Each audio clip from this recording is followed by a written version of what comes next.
पंजाबी शायर जनाब सकलैन मैसम साहब से तशरीफ़ लाएं और अपना कलाम पेश करें। जनाब सकलैन मैसम। तमाम हाज़रीन महफ़िल मोहब्बतों भरे सलाम। कायम है जहान ते सदारत हुसैन दी, आपसे हम बताएंगे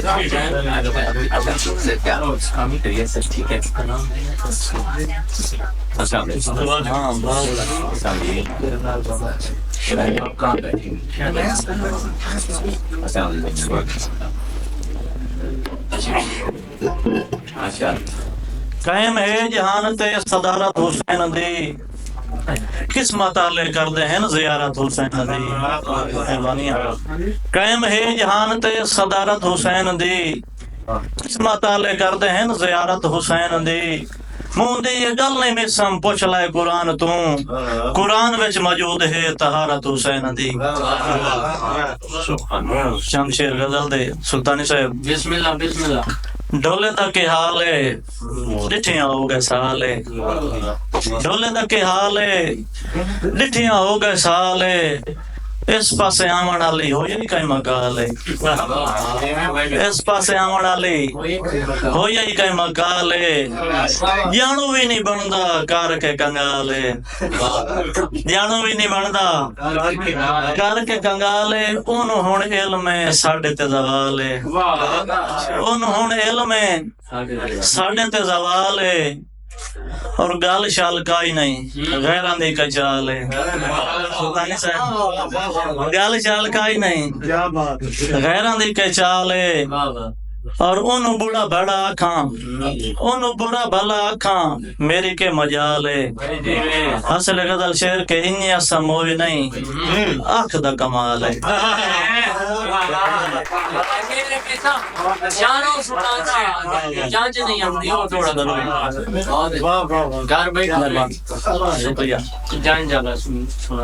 हाँ सुल्तानी भाई दी फरमाइश है कि खुशी लुड़दी हांज नु आखिया हा जिदे वैनी है वांज नहीं आंदी। खुशी लुड़दी हांज नु आखिया हा जिदे वैनी है वांज नहीं आंदी।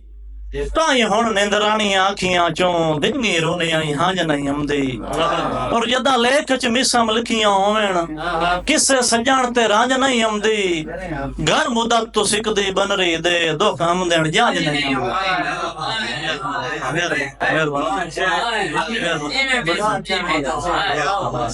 भाई शेर नवा तवज्जो करें।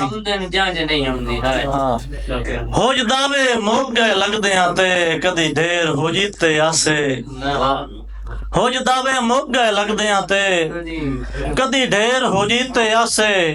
भला दुख सुख सुन के सजना दे होए कदन कंडीते आसे।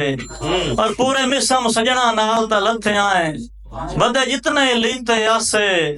पर नियत दे खोटे हाथ विचों छड़ गए वादे तोड़ दे कीते आसे।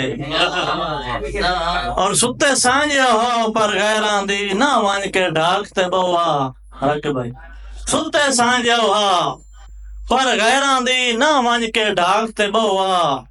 भावे ना भी बोलो पर सारी जिंदगी किसे होर दा ना ना लवा। और नीवे उच्चे मिसम खुदा दे कामन, डंग नीवे उच्चे मिसम खुदा दे कामन। चलो कायम ज़मीर तरवा, डंग नीवे उच्चे मिसम खुदा दे कामन। चलो कायम ज़मीर तरवा, साड़ी संगत दा जेड़ा शिकवा करदा उंदी वंज गलवी ने छपवा। और चंगा अमल ता नहीं जे कंड मगरू कहंदे गिबत कीती होवे। चंगा अमल ता नहीं जे कंड मगरू कहंदे गिबत कीती होवे। एक किस्म दा मिसम जिहाद होंदा है आपू जे बजे सीती होवे। ते मुड़ मस्जिद वंजण दा फायदा ही कोई नहीं। जे अंदर पलीती होवे मुड़ मस्जिद वंजण दा फायदा ही कोई नहीं। जे अंदर पलीती होवे एक सजदे ते भी राजी है डिड्डू काम दी नीति होवे। मेहरबानी। आखिरी शेर कि हर लगदे नू हर औख दे विच असा कायम ज़मीर विखाया है। हर लगदे नू हर औख दे विच असा कायम ज़मीर विखाया है। बावें अखियां नूर के कीता इन्ने कर हुक्म तमीर विखाया है। और जिंदे हत्थां चो कड़ियां हथ कड़ियां उस इंज दा तीर विखाया है। जो मेरा नब चाले चूम मेरा कले चीर भी खाया है वाह वाह वाह वाह वाह वाह